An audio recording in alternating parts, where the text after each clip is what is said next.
This is my tiny house and this is the current state of the bathroom. I mean, there's not much to look at. It basically is just an empty room, but in this video, I'm going to transform it into the most luxurious bathroom I have ever created. And before you think, oh, luxurious, it's going to cost an absolute fortune, I've got no chance of ever creating something like this. Well, I think you're going to want to hear how much this bathroom actually cost and how I managed to get the materials for so cheap.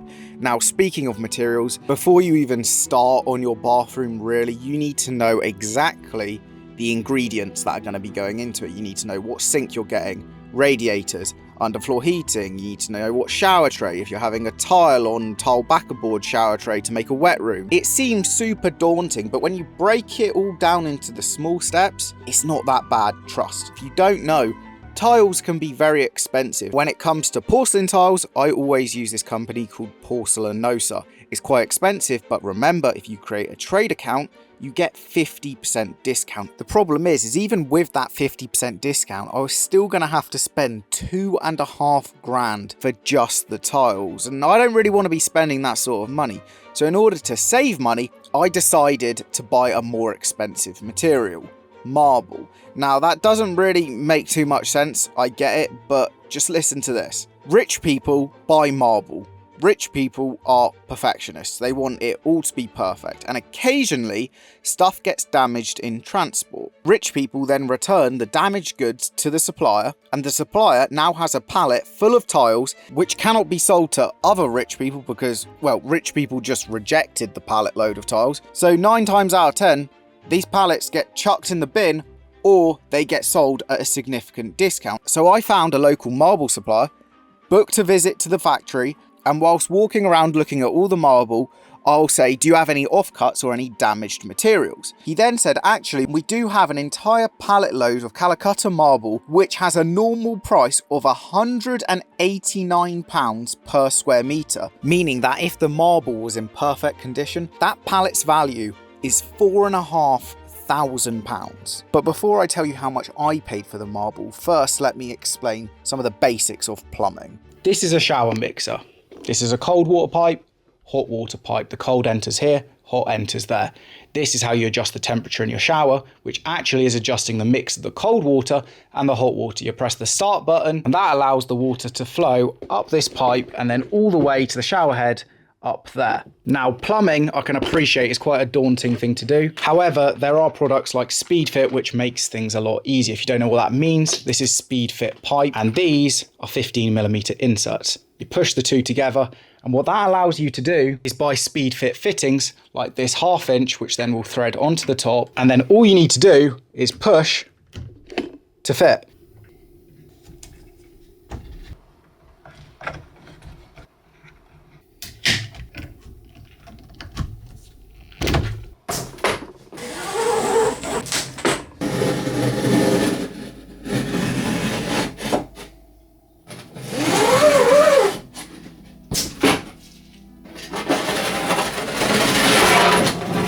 At this point, you might be wondering what this board is that I'm using, and it's called tile back-aboard, and you use it really for 2 reasons. One is its water resistant properties, and in a shower area, that's pretty crucial. And the other one is insulation, because this board in particular has 2 centimeters of foam, which when combined with the rock wool that is in the wall, it offers more than enough insulation. If you're wondering why you need insulation, well, condensation. You've got a warm, damp bathroom mixed with the cold outside, the moisture in the air would condense on the tile and that could create a ton of problems down the line.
This is a trowel. This is also a trowel. The only difference is the notch size. You use a big notch for a big tile, small notch for small tiles. In order to cut through marble and porcelain, you need diamond blades. Why is it called a diamond blade? Because it's got tiny fragments of diamonds. This is 60 quid, this is like 10 quid. Some of them are for wet cutting with water, and others can be dry and wet. Sometimes you're going to need to cut tiles on an angle, so you need one of these to form the curves, and then you can just trace it with a pencil. In other areas, you need to figure out what angle you need to do a cut at, and therefore you use one of these. It literally costs 20 quid. 20 quid, 20 quid, 10 quid, 60 quid.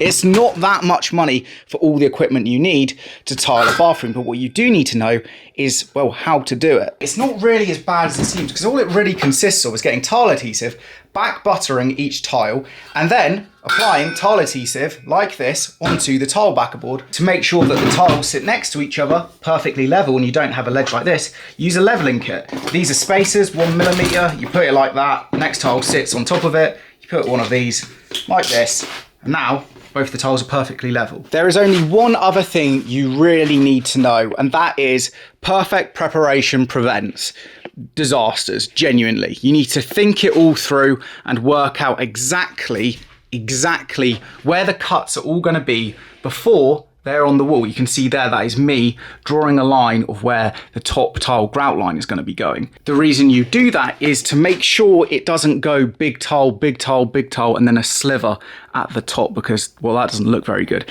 Instead, you split the difference on the bottom tile and the top tile, so it looks more well laid out.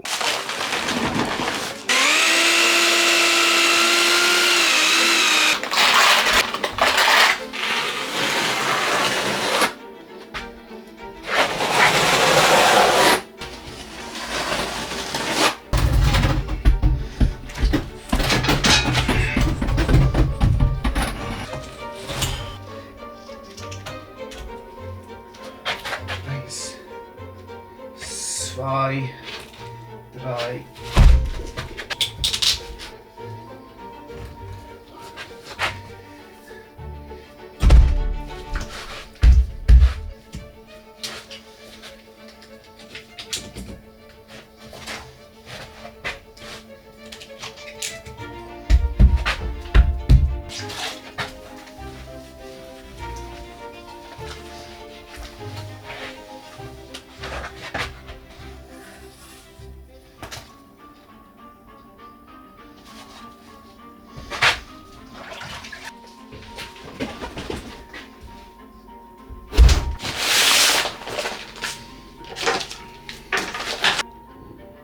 So it needs to be 141 and we're getting 140 plus or minus 10%. So yeah, it's working. So now I can install this. Always do all your test fitting before the underfloor heating's down, because if a tile is pressing on your cable, it will basically break it.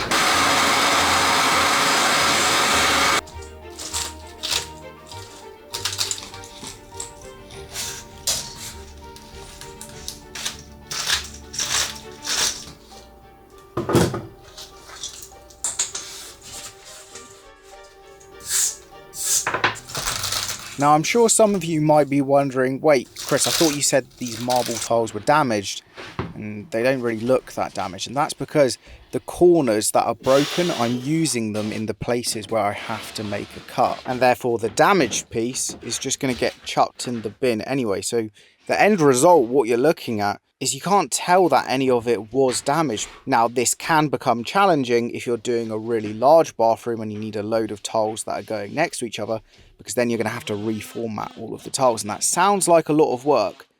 But beggars can't be choosers, and I would still do it for this amount of discount, okay? So it was £4,500 in perfect condition. But this pallet, 1 in 4 tiles, had a broken corner. So I used that to then haggle. He said a price, I said a price, and we ended up at £600. So that's a saving of 3,900 quid. And the end result is, well, you can't even slightly see any of the damage.